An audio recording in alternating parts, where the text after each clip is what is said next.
Bonjour, c'est maintenant l'heure d'une petite démonstration sur les différentes méthodes de jumelage.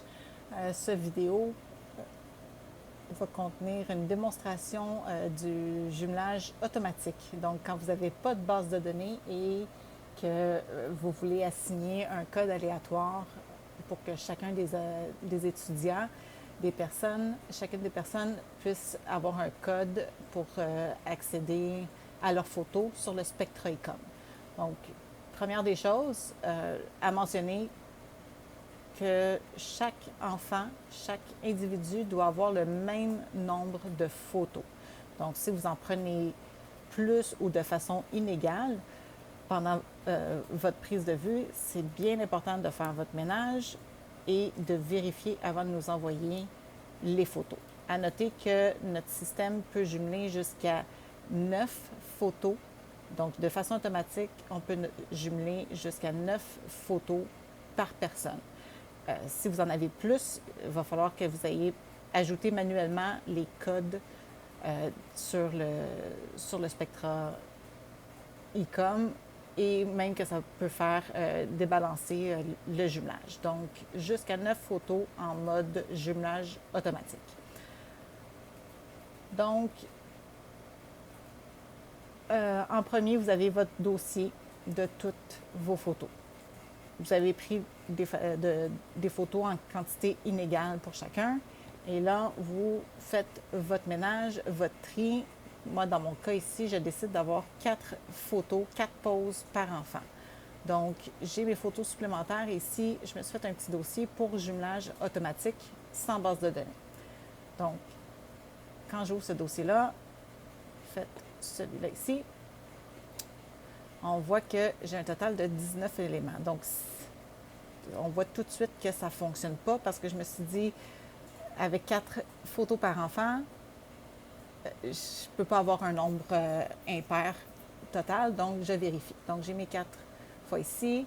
Ce petit garçon-là, ici j'en ai 2, mais voilà, autre point très important, les 4 photos de chaque enfant doivent se suivre absolument. Sinon, le système va jumeler à chaque 4 photos, il va donner un code. Donc, ici, mes 4 photos, cette jeune fille va avoir un code. Et ensuite, 1, 2, il va jumeler avec les 3 et 4e photos ici. Et ces 2 garçons ici vont avoir le même code. Donc, ça ne fonctionnera pas. Donc, avant de faire quoi que ce soit, je vais continuer mon explication et vous allez voir comment on peut résoudre la situation. Si, bien sûr, vous voulez garder le numéro de photo original, ça va être important de venir le changer pour que les 4 photos se suivent. Ou sinon, on va faire on va renommer les fichiers. Donc, mais j'ai quand même pour ce garçon-là, ici, j'en ai 4. 1, 2, 3, 4. La même chose. Ensuite, ça se suit. 1, 2, 3, 4. Et là, pour cette jeune fille, 1, 2, 3. J'ai 3 fichiers. Donc, je sais que je vais avoir une action à faire ici aussi parce que je dois absolument avoir 4 fichiers. Même si vous avez pris 3 photos ou 2 photos de la personne, c'est pour toutes. En général, vous avez 4 poses par enfant. Il va falloir ici avoir une action de dupliquer une des photos ou de mettre un fichier photo vide. Donc, plus tôt, on a dit que ces 2 photos ici appartenaient au même garçon. Et je termine avec mon adolescente ici. Donc, comment résoudre ici mon nombre de photos qui n'est pas égal et mon nombre de photos qui ne se suivent pas? Donc, parce que ça doit être, c'est obligatoire que les photos se suivent et qu'il y ait le même nombre de photos par enfant. Donc, ce que j'ai fait simplement ici pour avoir ma bonne quantité de photos, j'avais 3 photos pour la jeune fille ici. J'en ai pris un, j'ai simplement fait une copie. Donc maintenant, j'ai 20 fichiers, j'ai 4 photos par enfant.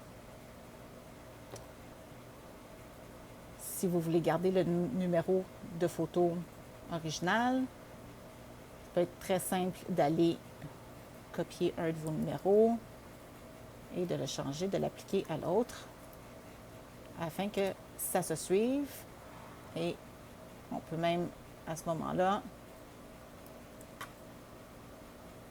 appliquer une lettre A ici pour que les photos d'un même garçon se suivent.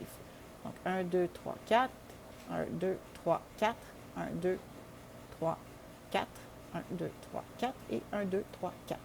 Donc, si vous voulez, on peut tout simplement arrêter ça ici. Vous pouvez nous transférer les photos avec le nom original et ça va fonctionner. Notre système, lui, va donner un code à chacun des enfants. Si vous choisissez de renommer vos photos, à ce moment-là, c'est bien important de renommer et d'avoir le même nombre de caractères dans chacun des fichiers. Donc,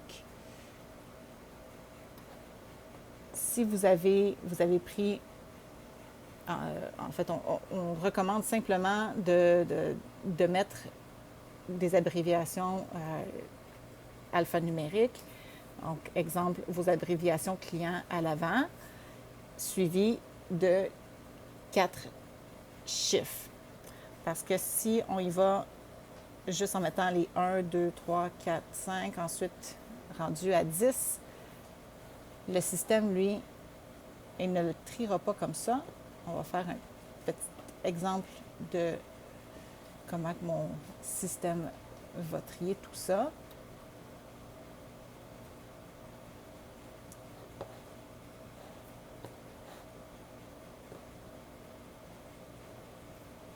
Donc, vous voyez ici comment que le système trie le 1, 10, 11, 12 vont être en ligne. Donc, lui, il ne comprend pas que le 1 veut dire 0, 1. Donc, bien important qu'il y ait le même nombre de caractères partout.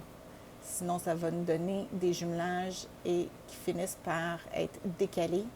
Et là, les photos d'un enfant vont se ramasser sur le code d'un autre. Donc, pour corriger quelque chose comme ça, vous utilisez un système pour renommer. Et là, on va simplement venir appliquer le même nombre de chiffres pour toutes nos photos. Donc, en ayant 4 chiffres, on s'assure que même si vous arrivez dans les 100 et plus, ça ne fera pas planter l'ordre des photos. Donc, ici, je vais avoir 4 chiffres. 001. Parfait. Et je mets mon abréviation client. Et voilà. Donc, maintenant, oui, dans mon dossier ici, ça continue de se suivre. Mais le plus important, c'est une fois dans le système de jumelage,